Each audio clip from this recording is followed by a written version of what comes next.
and welcome to the Affordable Flying Expo here at the Sun and Fun campus. I'm Ben Coleman, your host, and we have with us Phil Lockwood. Phil Lockwood. And Phil, what do you do in aviation? Oh my goodness me. So I run Lockwood Aviation Group, which includes Lockwood Aviation Supply, the Rotax Service Center for over 30 years. And we support Rotax aircraft engines, parts, service, training.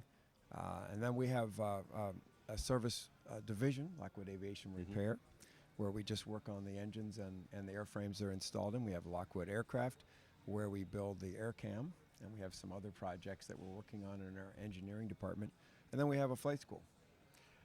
And I would be disingenuous if I've known this man for over 30 years or longer, and but there's always something interesting and exciting and very, very professional going on at Lockwood Aviation.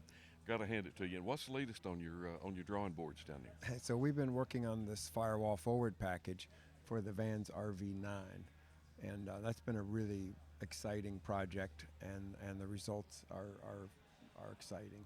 Why the RV9, Phil, and what does that have to do with Lockwood Aviation? So a few years ago, Van and their chief engineer, Ryan, came to me and said, hey, we've got the RV9. We think it's kind of underappreciated, and Rotax has this 916 at the time, 915 engine, which we think could be a good match for the RV9. Now, the RV9 uses the same fuselage essentially as an RV6 or 7, right? But the difference is they've moved the wing back and narrowed the chord to enable it to balance with lighter engines.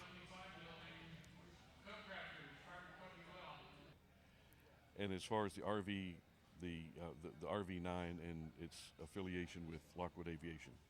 Yeah, so as I was saying, Van and Ryan asked us to work on a firewall forward package.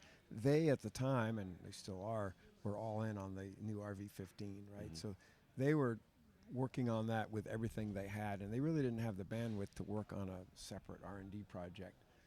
So we decided to take it on, and they actually loaned us an airframe, an RV9 that they had. And again, because of the fact that the wing has been moved back on the 9 to accommodate lighter engines, it also happens to have a narrower chord and a longer span than other RVs. That tells me speed. I'm just thinking Well, speed. the plane was built for efficiency. It's probably the cleanest airframe they have anyway. And then they got John Ronks to design a special airfoil for it. It's unique to the Vans line. So all those things really do make it the best candidate for that engine. And so we designed a firewall forward package. It's in production now, and the results are pretty stunning. I mean, we can do 190 knots true. Wait a minute, is that 190? 190 knots true at altitude on about 8.5 gallons an hour. Wow, that is impressive. That's affordable. It really is. Yeah, and if you want to slow down to 145 or 150 knots, we can do like 4.5 gallons an hour. Well, Phil, I encourage anyone, our viewers, our readers, to go to your website and I get Lockwood Aviation. So Lockwood, for that one, it's rv916.com. Okay, you got that? rv916.com. Yeah. Phil, I know you have a lot going on today. You got a seminar to go to. You haven't eaten in 3 days, so we got to go get you some food. Thank you so much for joining us. It's always great to see you, Ben. Me as well. Yeah, take care. And from the Affordable Flying Expo, Ben Coleman, we'll see you next interview.